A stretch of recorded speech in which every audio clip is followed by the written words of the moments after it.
Document object model. ठीक है, अब ये होता क्या है जी, किसने कहा था डॉक्यूमेंट ऑब्जेक्ट मॉडल? आपने। क्या होता है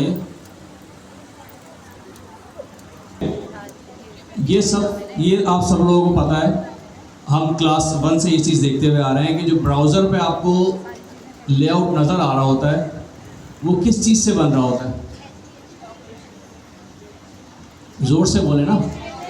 HTML और CSS और जावास्क्रिप्ट, यानी कि 3 चीज़ें होती हैं ब्राउज़र के पास जिनको रेंडर करके आपके लिए वो UI जनरेट कर रहा होता है, HTML, CSS और जावास्क्रिप्ट। ठीक है, अब ये तो आपको फ्रंट पर नजर आ रही है ना। बैक एंड पे जो आपका ब्राउज़र होता है वो इनको डील किस तरह कर रहा होता है? वो बेसिकली कर ये रहा होता है कि आपके जो HTML के एलिमेंट होते हैं इनका एक ट्री बना रहा होता है। ठीक है, उस ट्री को कहता है डॉक्यूमेंट ऑब्जेक्ट मॉडल। अच्छा, किस तरह से बना रहा होता है? एक काम करते हैं, मैं आता हूँ यहाँ पे, इसको मैंने बंद किया और यहाँ पर आके मैंने क्या किया कि एक डिव ली।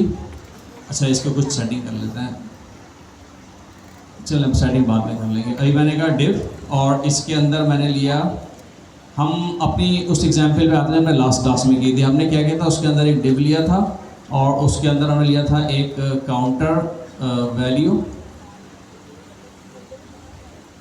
और इसकी वैल्यू 0 कर ली, लेट सपोज। ठीक है, और इसके नीचे हमने लिया था एक बटन और इसकी मैंने कर दी वैल्यू क्लिक भी कर देते हैं। चले,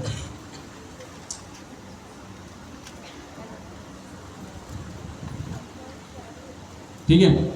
अब मुझे बताइए, ये आपका एक सिंपल सा HTML का पेज बना हुआ है, इसको अगर मैं ब्राउज करूं तो ये इस तरह का, अब ये क्लिक मी का एक बटन है, एक डिव है, उसके अंदर ये वैल्यू पड़ी हुई है। इसकी अगर मैं आपसे कहूँ HTML है, आप मुझे बताएं HTML क्या होगी, तो इसकी HTML क्या होगी? कहाँ से स्टार्ट होता है HTML आपका जी? HTML का सबसे पहला टैग कौन सा होता है? HTML सबसे पहला टैग HTML होता है ना, HTML का। ठीक है, तो HTML स्टार्ट होती है HTML से। इसका मतलब ये हुआ कि अगर मैं कहूँ कि आप मुझे बताएं कि इसके अंदर क्या है। अच्छा, यहाँ पे आते हैं स्पेक के अंदर और अगर आप ये देखें HTML के अंदर हेड के अंदर बॉडी और फिर उस बॉडी के अंदर आपका जो हमने डिव लिया हुआ है वो वाला डिव, और उस डिव के अंदर आपके पास एक और डिव जिसके अंदर काउंटर वैल्यू है, एक बटन और डिव।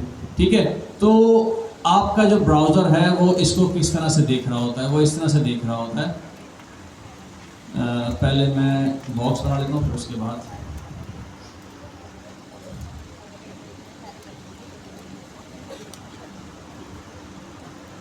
HTML और HTML के अंदर जो है वो हेड,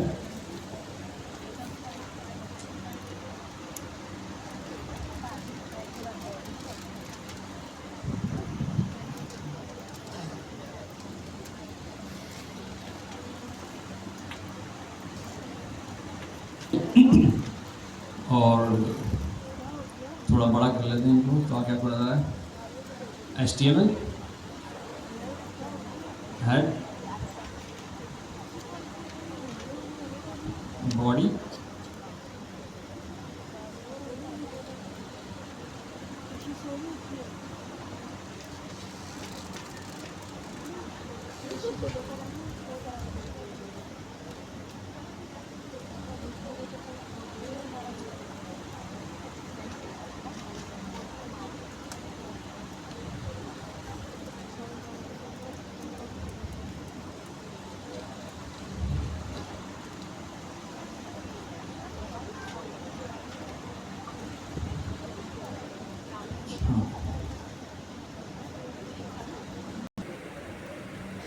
अच्छा, ये नज़र आ रहा है आपको?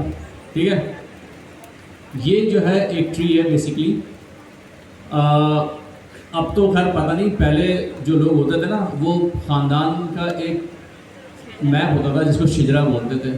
जो है वो ब्राउज़र बनाता है अपने पास, और इसको हम कहते हैं डॉम, डॉक्यूमेंट ऑब्जेक्ट मॉडल। ये क्या चीज़ है? ये वो HTML है जो अभी मैंने अपने कोड के अंदर लिखी हुई है। ठीक है, मैंने क्या लिखा था? मैंने ये वाली डिव लिखी थी, इस डिव के अंदर एक डिव बनाई थी और एक बटन बनाया था, उसके ऊपर बॉडी हेड HTML ये जो है Next.js ने खुद लिखी है। लेकिन ये कि अगर ये Next.js ना भी लिखे तो तब भी जो HTML का स्ट्रक्चर होता है वो यही होता है कि पेरेंट एलिमेंट होता है HTML, उसके अंदर दो चाइल्ड एलिमेंट होते हैं, हेड और बॉडी का। हेड के अपने कुछ चाइल्ड एलिमेंट होते हैं, वो क्या होता है भी हम नहीं देख रहे हैं। हमारे जो HTML होती है वो बॉडी के अंदर होती है। बॉडी के अंदर एक हमने चाइल्ड लिया हुआ है डिव, और उसके फिर दो चाइल्ड हैं डिव और बटन।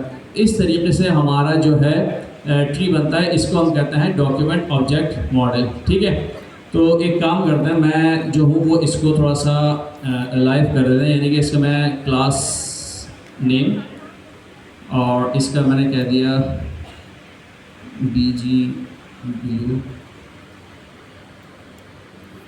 550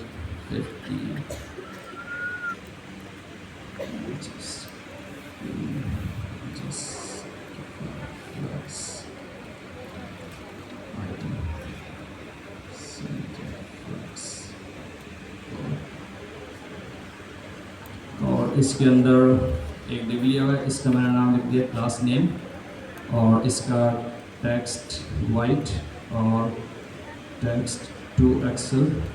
ठीक है, और ये बटन लिया हुआ है, इसको थोड़ा सा बटन की शेप में ले आते हैं। क्लास नेम BG येलो 500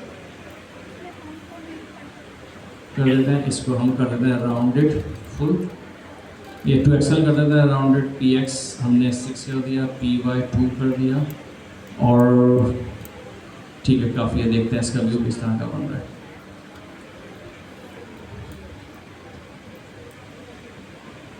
अच्छा, फ्लैक्स की property, item centre, flex item centre हो गया, जस्टिफाई नॉर्मल हो गया, फ्लैक्स आइटम सेंटर हो गया। ठीक है, अच्छा जस्टिफाई सेंटर कर देते हैं इसको। ठीक है, और फ्लैक्स को मैं कर देता हूँ कॉल, ताकि ये ऊपर नीचे हो जाए, और ऐसा गैप भी दे देते हैं कुछ इसके अंदर 6। ठीक है, तो ये इस तरीके से मेरे पास एक पेज बन गया। ये वो वाली एग्जांपल है जो हमने लास्ट क्लास में देखी थी। ठीक है, ये बटन है, क्लिक का बटन करेंगे तो इस पर मैंने काउंटर की वैल्यू हम बढ़ा रहे थे। ठीक है, तो अब एक काम करते हैं, मैं अगर इस पेज को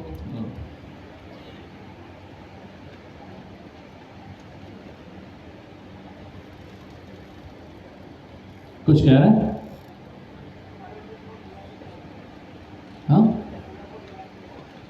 कलर को, हाँ वो ओपेसिटी डिफाइन की है, वो बताता हूँ मैं।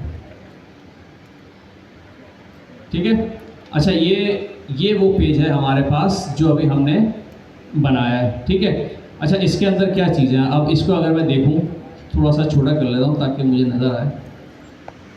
अगर मैं इसको देखूँ तो इसमें क्या है कि अब मुझे अगर इसकी वैल्यू बढ़ानी है तो हम क्या करेंगे, हम यहाँ पे लिखेंगे कुछ जावास्क्रिप्ट। उसके अंदर हम लेंगे एक वेरिएबल जिसकी वैल्यू जो हम ले लेंगे काउंटर, जैसे मैंने कहा counter equals to counter plus 1। यही कर रहे थे ना हम लास्ट क्लास में जो हमने किया था कि काउंटर की,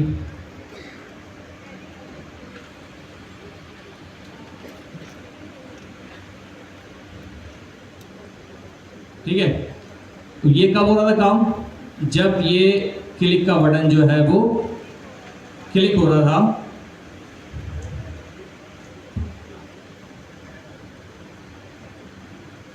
ठीक है, तो ये क्या हो रहा था, ये काउंटर की वैल्यू इसमें एक इंक्रीज हो रही थी, और ये कहाँ पे जा रही थी, ये काउंटर की वैल्यू कहाँ जानी चाहिए, इस डिफ के अंदर आनी चाहिए ना। ठीक है, तो बेसिकली होता क्या है, होता यह है कि अभी मैं Next.js की बात नहीं कर रहा हूँ, मैं अभी जो है वो स्टेट की बात नहीं कर रहा हूँ, मैं बात कर रहा हूँ प्योर कस्टम JS की ना।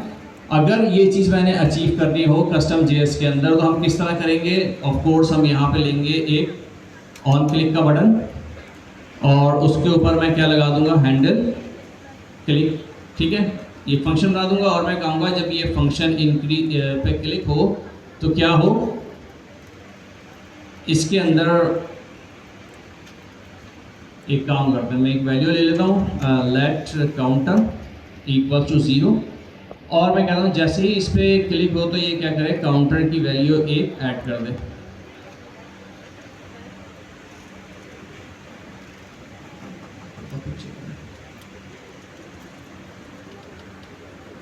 काउंटर +1, ठीक है। इतना काम तो हमने लास्ट क्लास में भी कर लिया था।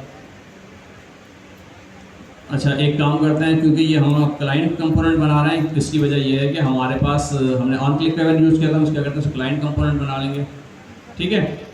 इतना काम हमने लास्ट क्लास में भी कर लिया था कि हम कह रहे थे जब ये ऑन क्लिक कॉल हो तो हैंडल फंक्शन कॉल हो और इसके अंदर क्या हो, काउंटर की वैल्यू इंक्रीज़ हो जाए। लेकिन असल इशू ये था कि इस काउंटर की वैल्यू को हम यहाँ पे कैसे लेकर आएँ इस डिफ के अंदर, यहाँ पे। इसके लिए हमने फिर स्टेट यूज़ की थी। तो अभी मैं स्टेट से पहले डॉम देखना चाह रहा हूँ, तो इसलिए मैं आपको बता रहा हूँ कि हम जावा स्क्रिप्ट के अंदर ये किस तरीके से करते हैं। मैंने कहा आईडी, और आईडी के अंदर वैल्यू मैंने ले ली, इसका कोई भी एक नाम दे देते हैं, जैसे सपोज काउंटर नहीं कर देते हैं इसको मैं, ठीक है। तो जावा स्क्रिप्ट के अंदर आपको क्या करना होता है, जावा स्क्रिप्ट क्या करती है, डायरेक्ट डॉम की मैनिपुलेशन करती है। यानी कि ये बेसिकली वो डॉक्यूमेंट ऑब्जेक्ट मॉडल है या डॉम का मॉडल है जो कि ब्राउज़र ने अपने बैकग्राउंड में बनाया हुआ है, ठीक है। अब अगर आपने इस डिफ के अंदर ये वाली वैल्यू पड़ी हुई है, काउंटर वैल्यू :0, इस वाले डिफ के अंदर, ठीक है। ये मेन डिफ था, ये वाला डिफ है, और ये वो बटन है जिस पे क्लिक करके आपको इसकी वैल्यू चेंज करनी है। तो इसका मतलब क्या हुआ, इसका मतलब ये हुआ कि जावा स्क्रिप्ट के अंदर आपको इस डिफ को गेट करना है और इसके अंदर जो भी वैल्यू है उसके अंदर काउंटर की वैल्यू रख देनी है जब काउंटर पे क्लिक हो। अब जावा स्क्रिप्ट के अंदर हम ये काम किस तरह करते हैं, ये आप लोग जो है वो क्वार्टर हमने पढ़ चुके हैं, और ये काम आप लोग उसमें भी कर चुके हैं, जो आपको पहला हैकाथॉन मिला था रिज्यूम वाला। उसके अंदर करना क्या होता है कि ये इस डिफ की वैल्यू लेनी है। इस डिफ की वैल्यू गेट करने के लिए आप क्या करते हैं, एक वेरिएबल ले लिया मैंने, और डिफ की वैल्यू गेट करने के लिए आप क्या करते हैं, document dot gate element by ID, ठीक है। और उसके अंदर इसका नाम दे देते हैं काउंटर, ये आ गई, ठीक है। अब आपने कहा कि इस ELM के इनर HTML के अंदर जो काउंटर की वैल्यू है ये डाल दो, ठीक है। अब इसको एग्जीक्यूट करते हैं। ये नहीं चल रहा, क्यों नहीं चल रहा, द लेफ्ट असाइनमेंट एक्सटेंड मत दिया वेरिएबल और प्रॉपर्टी एक्सेस, ओके। अच्छा, ये कह रहा है कि यहाँ पे जो है ना, इसको एक मिनट मैं इसको यूँ भर दूँ, अगर इफ एलन,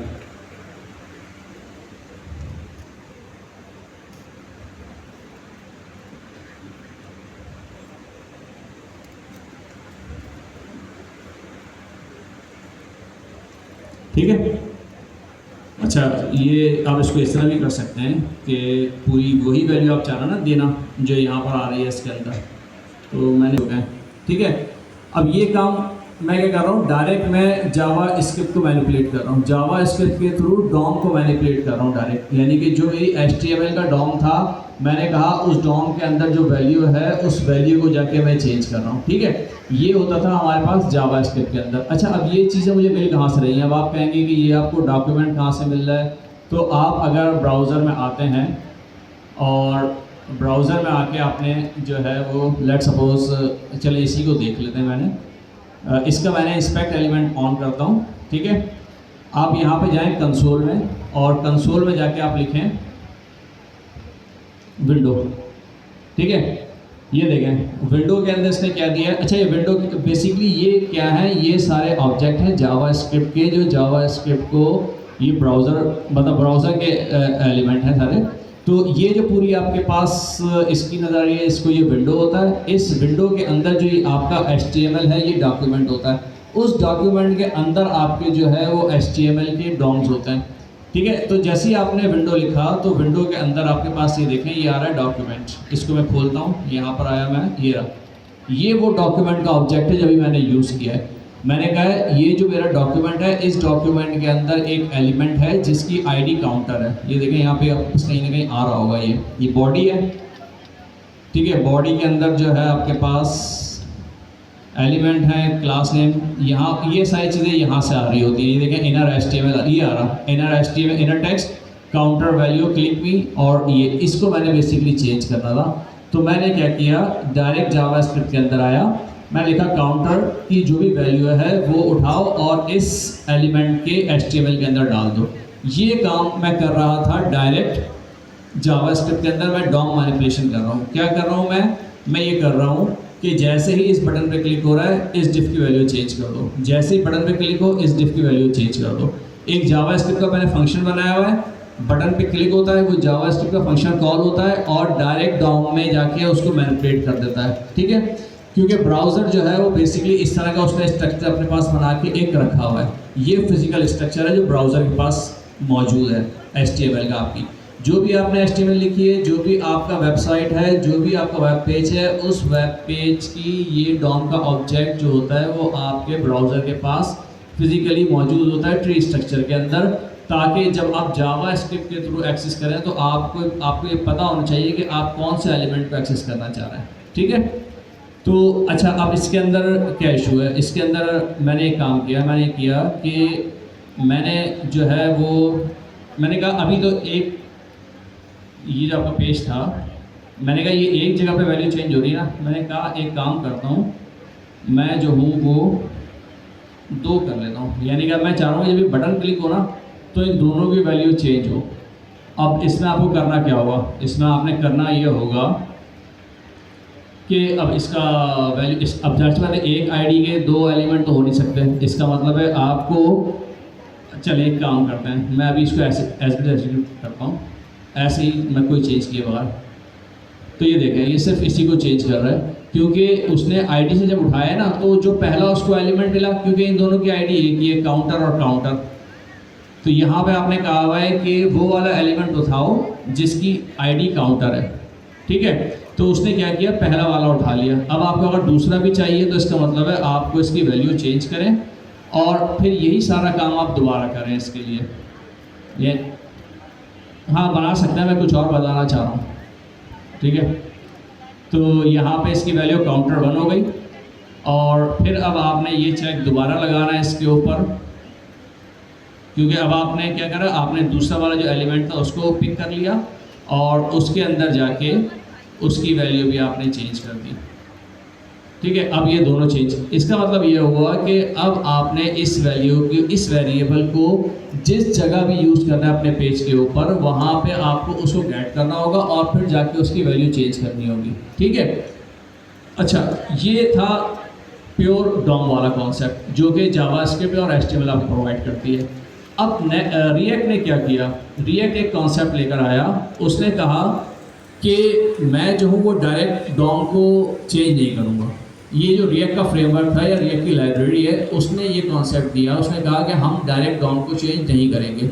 उसने क्या किया, उसने ये किया कि जैसे ही आपका पेज रेंडर होता है ना, तो ये जो आपका डॉम बना हुआ है, ये फिजिकल डॉम है, इसकी एक कॉपी बनाता है और अपने पास मेमोरी में सेव कर लेता है। सेम डॉम जो आया फिजिकल, उसकी एक कॉपी बनाई और उसको मेमोरी में सेव कर ली। उसको उसने नाम दिया VDOM, वर्चुअल डॉम का। ठीक है, यानी कि अगर मैं इसको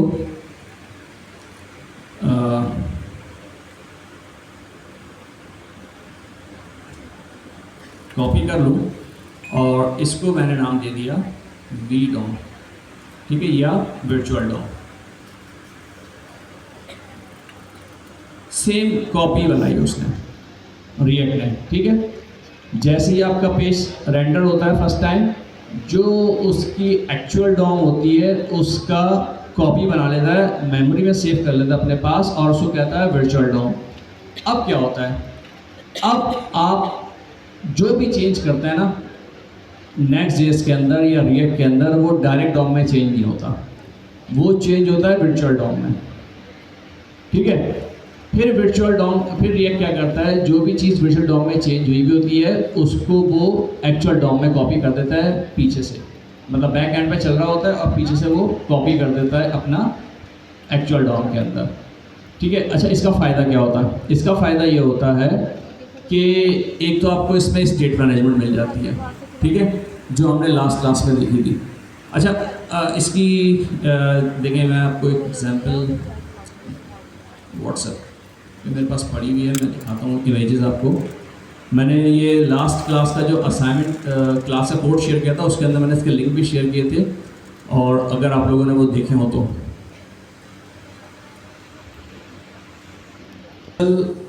वर्चुअल डॉम, ये आपका एक्चुअल डॉम है, ठीक है। इसने क्या किया कि आपके पास, अच्छा ये भी कुछ इतनी अच्छी इमेज नहीं है, दूसरी वाली देखते हैं। ये वाली देखें, एक्चुअल डॉम और ओल्ड वर्चुअल डॉम। इसमें क्या किया, इसने कहा कि डिव है और उसमें H1 और H2 की दो जो हैं वो क्लासेस इसने एलिमेंट लिए हुए हैं। इसने कहा कि ये वाला जैसे ही डॉम आया, इसने इसकी एक कॉपी बना ली डिव H1 और H2 की, ठीक है। फिर क्या हुआ कि इसने आपके पास जो एलिमेंट था उसके अंदर आपने एक H3 का टैग ऐड कर दिया। तो H3 का टैग इसने डायरेक्ट एक्चुअल डॉम में ऐड नहीं किया, बल्कि इसने एक वर्चुअल डॉम की नई कॉपी बनाई H3, और फिर उस H3 को एक्चुअल डॉम में, यानी कि ये वाला जो डॉम था यहाँ पे कॉपी कर दिया। तो इसमें क्या हो रहा है कि जावा स्क्रिप्ट के थ्रू आप डायरेक्ट एक्चुअल डॉम को मैनिपुलेट कर रहे थे, और रिएक्ट ने क्या किया कि आपके पास जो है उसने वर्चुअल डॉम का कॉन्सेप्ट दिया। उसने कहा कि मैं डायरेक्ट डॉम में कॉन्सेप्ट चेंज नहीं करूँगा, मैं वर्चुअल डॉम में चेंज करूँगा, और वर्चुअल डॉम्स जो है वो बैक एंड पे एक्चुअल डॉम को चेंज करती रहेगी।